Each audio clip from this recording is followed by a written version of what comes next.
Hi everyone, in this lecture we are going to start new module, module 5, related to equilibrium of a rigid body.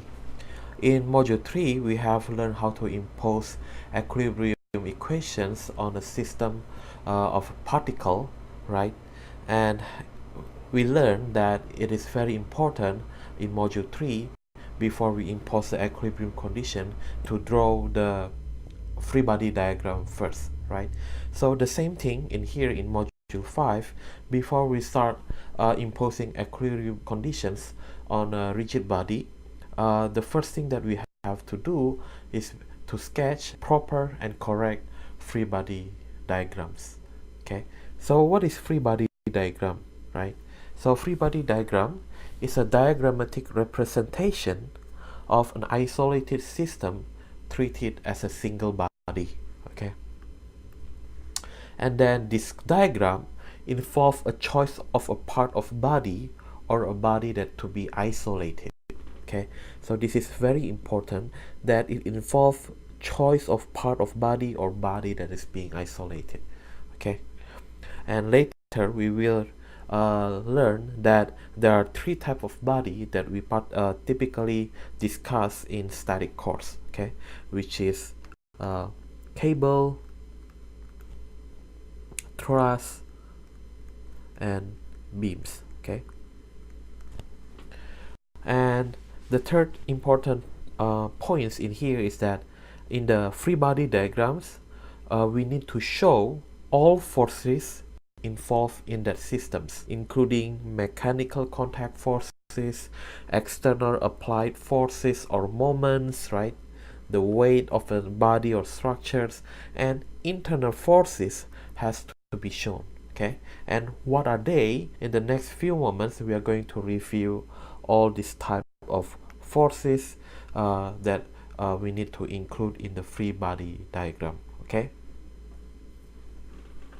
so when we choose to isolate a part of a body, okay, let's say right now we have a body right here and we have forces and moment applied to that body, for example. Okay, right? So when you decide to isolate a body, which is basically, when I say isolate, you are making a cut that will cut through the body. But remember, this cut is just an imaginary cut.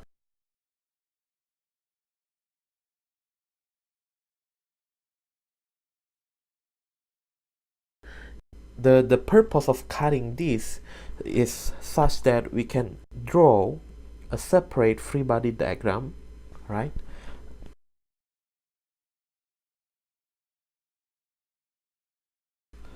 As seen in here, right? With all of the applied forces shown, and also, okay, remember, when we cut a body, we will see internal force. So there will be internal force shown in here. Okay, and this is basically the imaginary cut that we just made. Okay, so the reason of making this cut is to impose the internal forces on that body, right? And later on, in a more advanced class, we will learn that these internal forces are very important in terms of the design of a certain body or structures. Okay, right?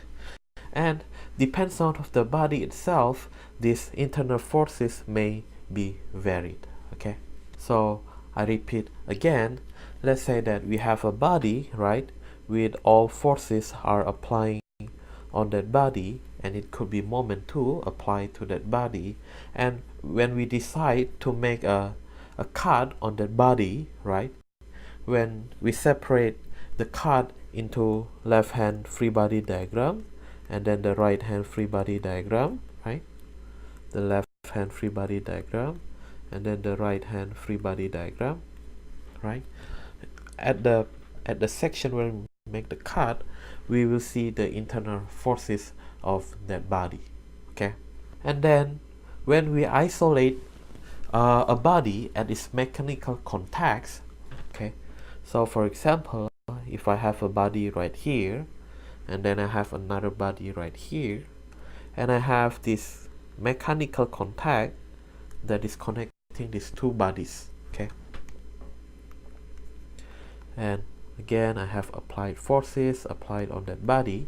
Okay, when I decide to make a cut at its mechanical contact, then when I draw the free body diagrams, I have to include the forces that is exerted by this mechanical contact on that body. Okay, you see that body A, body B, they are remain intact because we are not cutting at the body. Instead, we are cutting at the mechanical contact, right? And then when we draw the free body diagram of A, we have to show the applied forces, right, shown in here, right? And we also have to show the mechanical contact force as the one that I draw in yellow right there. Okay, and of course we have the free body diagram of the mechanical contact in here. Then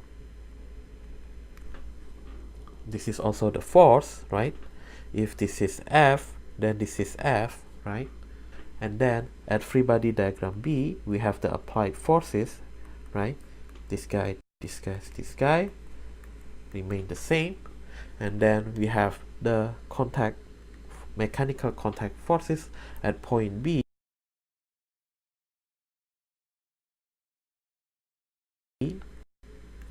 because we make the cut right at the mechanical contact. Okay, and what type of mechanical contact force that we will learn in this course, we will talk about that in a few moments. Okay, so the most important things that I would like to mention in here is that when you draw the free body diagram, include all applied forces and moments.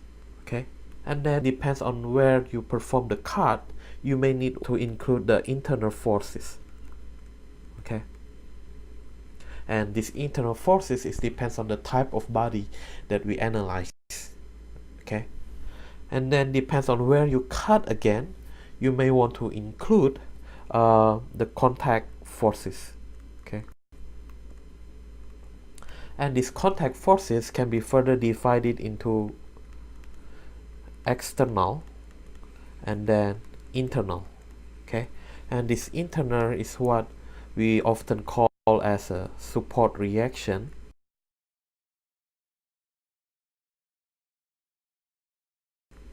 and this internal is what we call as a connection, right? So let's review one by one, and let's start by internal forces. What type of internal forces that we will study in this course. Okay, and as I said earlier, these internal forces, it depends on the type of the body. Okay, so the first type of body that we typically encounter in this class is what we call as cable. Okay, and I believe we have solved some of the problems related to cable. And for cable, the possible internal forces is only tensions. Okay, so for example, if I have my cable in here, right, it only can carry tensions. However, when I try to compress the cable, it doesn't have any capacity to resist that, right? So in cable, it's only carry tension. Okay, the second type of body that we will discuss is what we call truss, and in fact there will be a specific chapter or module that is dedicated for truss. So truss, the possible internal forces consist of axial forces, which is either tension or compression. So truss, it can carry tensions and compression.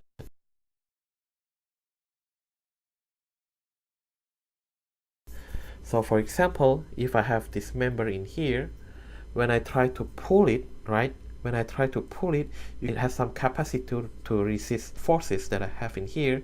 And when I cut right there and I see the internal force, it will be in tension. Okay, On the other hand, when I try to push, right, to press this member over here, right, and then as I push, I make a cut right in the middle, I will see a compression force. Okay, so remember that thrust can carry tension and compression.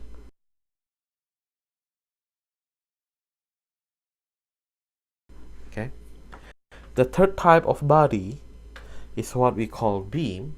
Okay, and there will be another module or chapter that will focus on discussing the internal forces on beam. And for beam, there are three possible internal forces, which is axial force, it can be compression or tension, right, and then shear force, and then moment. All right, and what is shear force and moment, we will discuss it more in the next topics, okay, in the next module, right?